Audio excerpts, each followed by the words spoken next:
চলুন আজ আপনাদের এমন একটি রেসিপি খাওয়াবো যেটা কিনা আপনারা আগে কিন্তু কখনো খাননি।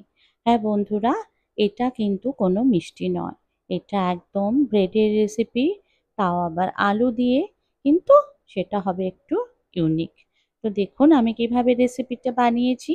একটা বড় সাইজের আলু প্রেসার কুকারে ভালো করে সেদ্ধ করে নিয়েছি ঠান্ডা করে। সেটাকে এবার স্ম্যাশ করে নিয়েছি। এর মধ্যে একে একে দিচ্ছি গোলমরিচ গুঁড়ো, এর মধ্যে দেব পার্সলি।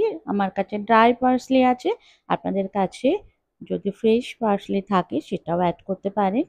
এর মধ্যে এবার দেব একটু চিলি ফ্লেক্স, প্রয়োজন মতো নুন।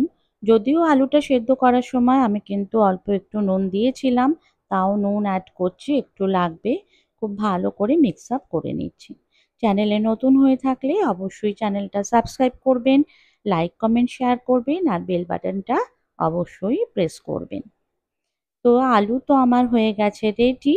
এরপর আমি 4টে স্লাইস ব্রেড নিয়ে নিয়েছি। ব্রেডগুলোর চারধারটা কেটে নিয়ে আমি এগুলোকে বেলনা দিয়ে একটু ফ্ল্যাট করে নেব। তো ফ্রেশ ব্রেড হলে খুবই ভালো হয়। আমার ব্রেডটা একটুখানি 2-3 দিনের পুরনো, তার জন্য একটুখানি ফেটে ফেটে যাচ্ছে। তো কোনো অসুবিধা নেই, এটা কিন্তু একদমই পারফেক্ট হবে। তো এইভাবে আমি বেলনা দিয়ে হালকা হাতে চেপে চেপে ফ্ল্যাট করে নিচ্ছি।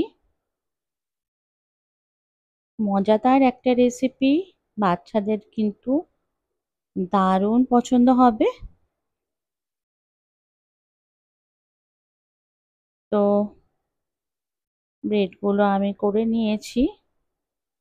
এবার 4টে ব্রেড সাইজ এরমভাবে আমি একটা একটা করে নিয়ে তার মধ্যে যে আলুটা স্ম্যাশ করে রেখেছিলাম সেটা এর মধ্যে স্প্রেড করে দিচ্ছি।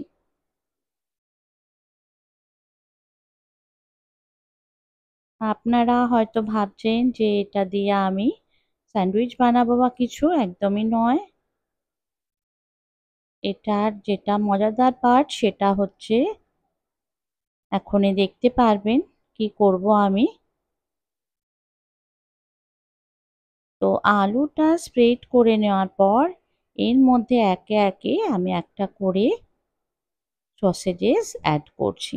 এটাই হচ্ছে মেন ইন্টারেস্টিং।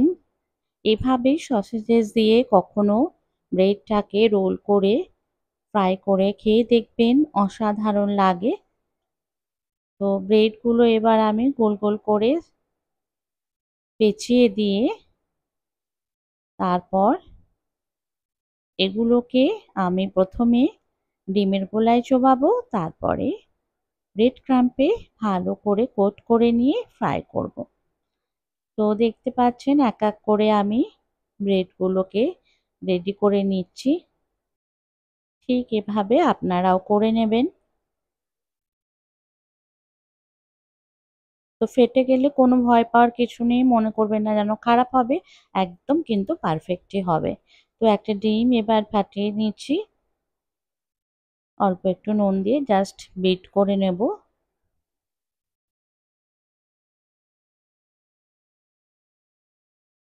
এরপর এই ডিমের মধ্যে একটা করে ব্রেড রোল আমি ডিপ করব আর ব্রেড ক্রাম্বে কোট করব। তো এটা আমার হচ্ছে মানে বাইরের ব্রেড ক্রাম্ব কেনা আর কি, আপনারা বাড়িতেও করে নিতে পারেন ব্রেড ক্রাম্ব। তো এইভাবে আমি সমস্তগুলো রেডি করে নেব।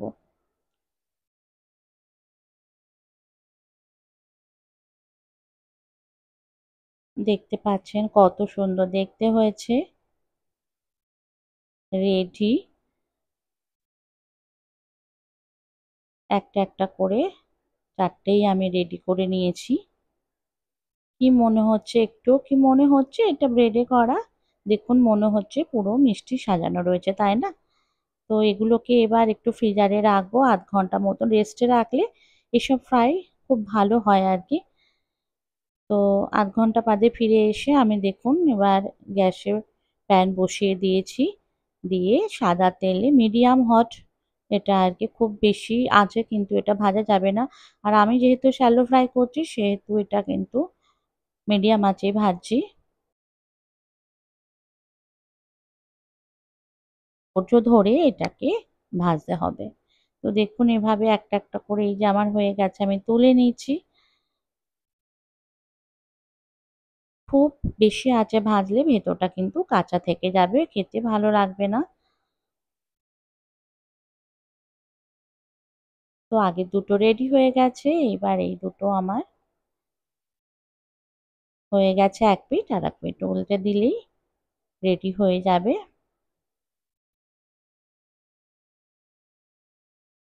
তো হলো কিনা একটা মজাদার স্ন্যাক্স রেসিপি। বাচ্চাদের এটা কিন্তু লাঞ্চ বক্সেও আপনারা অ্যাড করতে পারবেন। তো এখন দেখিয়ে দিচ্ছি আপনাদের কেটে, ভীষণই মুচমুচে হয়েছে।